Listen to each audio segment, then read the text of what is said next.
လူမျိုးဘာသာမရွေးပဲနဲ့ဝေဒနာတွေအားလုံးကိုငွေကြေးမြူပဲကုသပေးနေသူပရိုက်တာဆရာနေလေးအောင်အားလုံးပဲမင်္ဂလာပါ The Celebrate New Pay ကနေပြန်လည်အားကြိုဆိုလိုက်ပါတယ်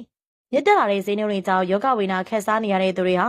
စေယုံစိတ်ကဲကြီးတွေမှာတွားရက်ကုသဖို့အတွက်ငွေကြေးမတက်နိုင်ကြတော့ပါဘူးအဲ့ချိန်မှာပရိုက်တာဆရာနေလေးအောင်ကလူနာတွေကိုငွေကြေးမြူပဲခမဲ့ကုသပေးပြီးကူညီပေးနေပါတယ်အခြားသောပျောက်စီဆရာတွေတောင်မှမြစ်တာကြီးစေနနာကြီးဆိုပြီးငွေကြေးတွေကိုလက်ခံနေချိန်မှာဆရာနေလေးအောင်ကတော့ကုသစရိတ်ကိုလုံးဝမယူသူဖြစ်ပါတယ်ငွေကြေးကိုလက်ထပ်တဲ့အခါမှာလေလူအများရဲ့အမြင်မျိုးမျိုးကိုလေကြုံလာရတာဖြစ်ပေမဲ့ဆရာနေလင်းအောင်ကတော့ငွေကြေးနဲ့ပတ်သက်လာရင်နာမည်ပြက်ကင်းသူဖြစ်ပါတယ်။ဆရာနေလင်းအောင်ကအရှင်ကလေးကပရိုက်တာလုပ်တွေကိုလုပ်နေသူဖြစ်ပြီးလူအများကိုကူညီချစ်စိတ်ရှိပါတယ်။ထူးခြားတာကတော့ဒီစမ်းတွေကအလိုလျောက်ရှာလာခဲ့တာဖြစ်ပြီးသူ့ကိုစိတ်ကူးလို့ရှားပြီလို့ပြောလိုက်တာပါ။အဲ့ကနေစတင်ပြီးတော့ခါနာတဲ့သူတယောက်ကိုလက်နဲ့တက်ချပြီးတော့ကုသပေးလိုက်ပါတယ်။မတင်လာအောင်ဆန်းထွက်ပြီးတော့ခါနာတာကလည်းမပေါ်လာတော့ပါဘူး။အဲ့ကနေစတင်ပြီးတော့ဆရာနေလင်းအောင်ကကုသပေးလာခဲ့တာပါ။ဆရာနေလေးအောင်ရဲ့ဆေးကမ်းမှာတရက်ကိုလူနာပေါင်းအယောက်1000နီးပါးခန့်ရှိပါတယ်။လူနာတယောက်ကိုအချိန်နဲ့ငယ်ပေးပြီးတော့ကုသတာပြစ်ပေးမယ်လေတကယ်သက်သာပြောက်ကင်းတယ်လို့ဆိုပါတယ်။ရှနာသုံးပါဆွဲနေပြီးကုသတာပြစ်ပြီးအခြားသောဂိုင်းတွေကိုလည်းဝင်ထားတာမျိုးမဟုတ်ပါဘူး။သူ့ရဲ့လက်နဲ့သက်ချပေးလိုက်တာဖြစ်ပြီးတော့ဆွဲထက်တာကတော့သစ္စာကြောင့်ဖြစ်ပါတယ်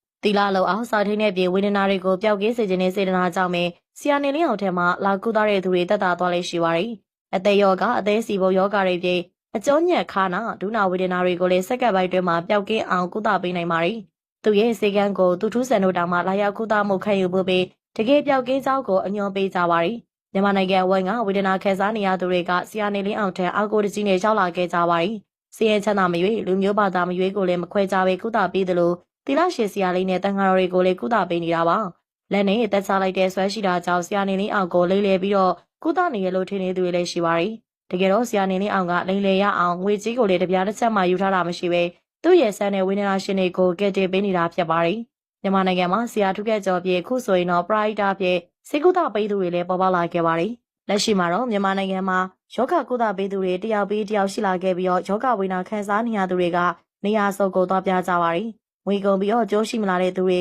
ရှိတယ်လို့သွားရောက်ပြသပြီးမှပို့ဆိုးလာသူတွေလည်းရှိပါတယ်။အခြားသောဆရာတွေတခါကုသရင်ငွေကြေးတွေအများကြီးယူကြပေမဲ့လည်းဆရာနေလင်းအောင်ကတော့ငွေကိုမယူဘဲနဲ့သူ့ရဲ့ကိုယ်ပိုင်ချိန်တွေကနေကုသပေးပါတယ်။သူ့ထက်မှယောဂကုသကျင်တာကြောင့်ဆိုင်နေသူတွေလည်းရှိနေပြီးတော့ဆရာနေလင်းအောင်ထက်မှလာရောက်ကုသသူတွေလည်းတကယ်ပြောက်ကင်းတာကြောင့်ကျေးဇူးတွေတင်နေကြပါတယ်။ဒုနာခနာတွေကိုလက်နဲ့သက်ချပေးလိုက်ရှုံနေသက်သာစေတာကြောင့်ဆရာနေလင်းအောင်ရဲ့စွမ်းကိုလည်းအောနေကြပါတယ်။ပရိုက်တာဆရာနေလင်းအောင်ရဲ့စီကံကတော့ရန်ကုန်မြောက်တကုံမြို့နယ်43ရက်ကွယ်ဘိုထိုးဆယ်လက်နဲ့တကုံသီရီလန်ထောက်မှာရှိပြီးတော့စနေနေ့တိုင်းမှာစီကံပိတ်ပါတယ်။ငွေကြေးမယူဘဲနဲ့လူအများကိုကူညီချင်တာကြောင့်ကုသပေးနေတဲ့ဆရာနေလင်းအောင်ထံမှာတွားရပြသမှုတွေကောမန့်မှာတွေ့ကြုံလေးတွေကိုမျှဝေပေးခဲ့ပါအောင်ရှင်။ယေရှုအားပေးခဲ့ကြ